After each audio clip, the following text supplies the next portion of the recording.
finals video for you lot. I see there's not too many videos out at the moment about the settings side of things, and this game's just been released on a surprise release, and like I say, it's absolutely phenomenal. I think it's going to be the next big thing in esports terms of things. But I'm going to jump straight into the settings that I've been using recently. Alright, your gameplay settings, you want use enemy team colors on. This helps differentiate between your enemies and your friends. It helps their name pop up so you can see people in them hectic gunfights. High player names are kept on default off. That's up to you, depends on how you want to play. Region, obviously set that to wherever you live to get the best ping, and that gives you kind of an advantage. You need that in this game. Better your ping, basically, quicker you'll be able to kill people, you'll be able to get a movement up on them, whatever. Crossplay, I keep that on because I like to mix things up. I feel like playing with the PC players adds a bit more of a challenge, seeing as this movement based game. But going on to the crosshair though, for my setup I use it either a 2 or a 3 because I sit a bit further away from my screen. Or obviously if you're using a monitor and you're sat close, you want to be using like a 1 or a 2. Depends on how you feel with that. Your outline width as well, you want that to be either a 1 or a 2.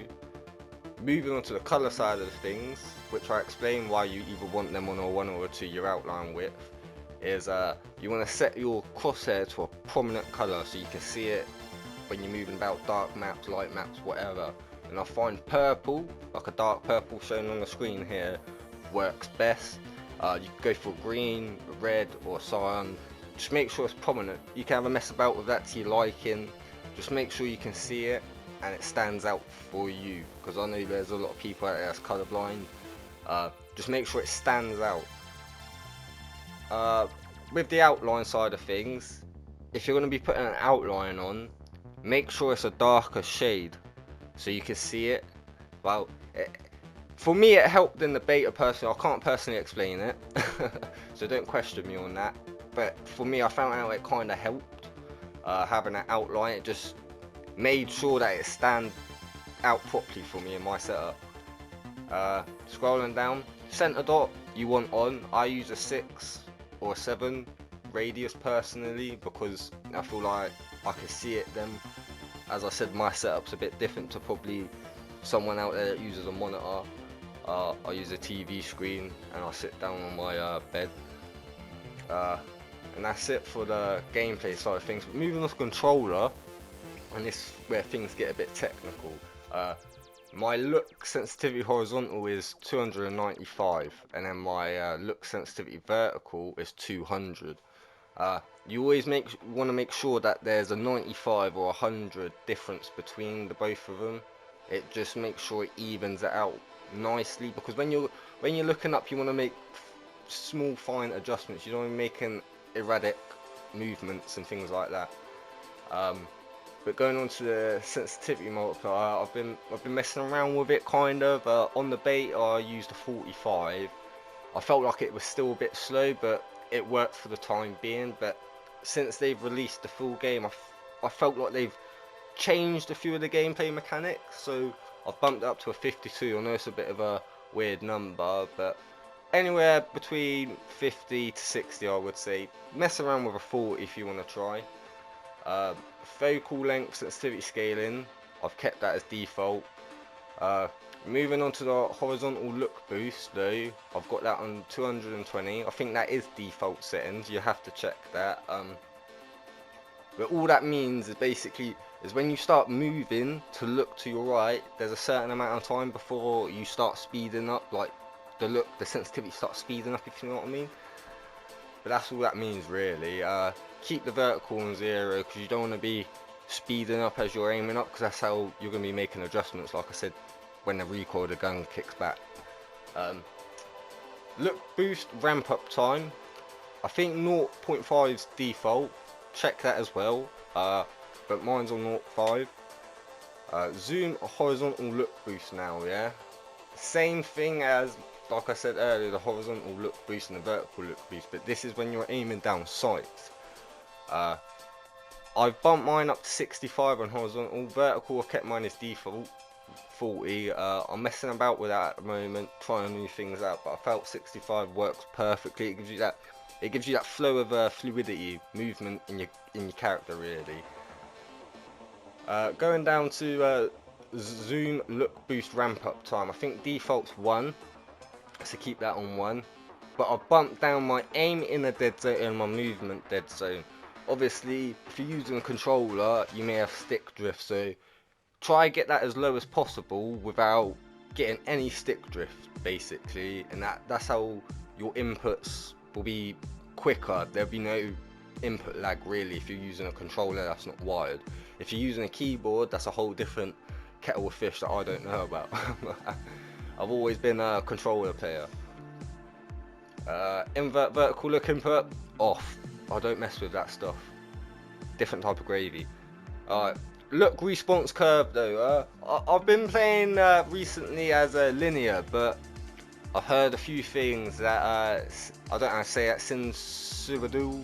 I don't know how you say that, but after a few couple games with the fucking look response curve being Sinsuadu, I felt it feels the same as linear, but it gives an Apex feel, kind of a Call of Duty, maybe even a Battlefield 2042 feel. It feels more fluid in aspects. Look acceleration I've kept on 0, which is default. Controller bindings now, depending on how you like to play, because I know a lot of COD players or Fortnite players like to use R1 for shooting, things like that, etc. Personally, I've kept mine normal. I liked how the controllers were when they came out with the beta. Everything felt perfect and where it needed to be. So like I said, that's up to your liking, but I would say directional equipping is a lot better than using the weapon wheel. It cuts out that time using the weapon wheel, so you can quickly switch between, I don't know, a rocket launcher, a grenade, a flashbang, whatever you need to get to your gadgets. So keep that on directional equipping, or change it to directional equipping, and that basically moves them to the gadget wheel. And that moves the gadget wheel to the D-pad, and the communication wheel will be like where your weapon wheel used to be. So that's how you do emotes, etc.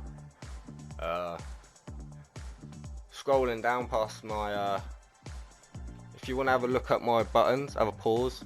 I'll take a little bit of time for you so you can see them. Aim assist is a must-have.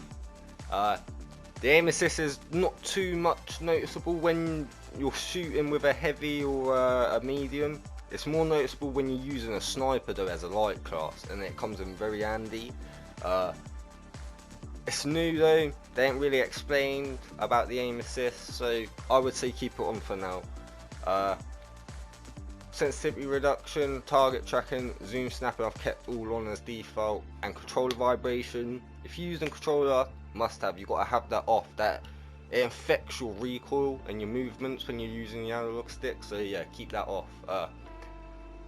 Accessibility, I ain't really messed with anything on here other than the crosshair, like I said. Audio, I've turned down the music and the master volume because my headset's a bit loud. Like I said, it's up to your liking though, but I would definitely have the sound effects and the dialogue up, because when someone shouts in a game, like, or footsteps, you hear footsteps, you want to hear them the most, because I think sound helps very much in this game. A lot of people say you can't hear anything because there's a lot of explosions and things, but when you're using a headset, trust me, it helps. You can hear footsteps, people taking, obviously like the bank, etc. Subtitles you can have on. Subtitles do help. If like someone's far away from you and they speak, you can like kind of see it on the screen like an enemy person. That will come up so you know someone's within a certain radius to you. Get on to video. Field of view, like I said, for my setup, play 75 or 80. I feel like that's perfect for me. Up to your liking though. The higher you bump it though, the faster the sensitivity will feel for these settings, so make sure you adjust for that. That being said though, I've got motion blur off and lens distortion off. All they are is just aspects of the game that make it look better than it already is, in my opinion. They just add an extra difficulty for no reason, just for it to look good. And it already looks good. Like I said, I think it's going to be the next biggest thing. And that being said, that's the video. I hope this video helps you lot. I hope you get on the game, because it's a brilliant game, like I said. And I hope you like, subscribe, leave a comment. And stay tuned, because we got some banging videos of finals coming up in a bit.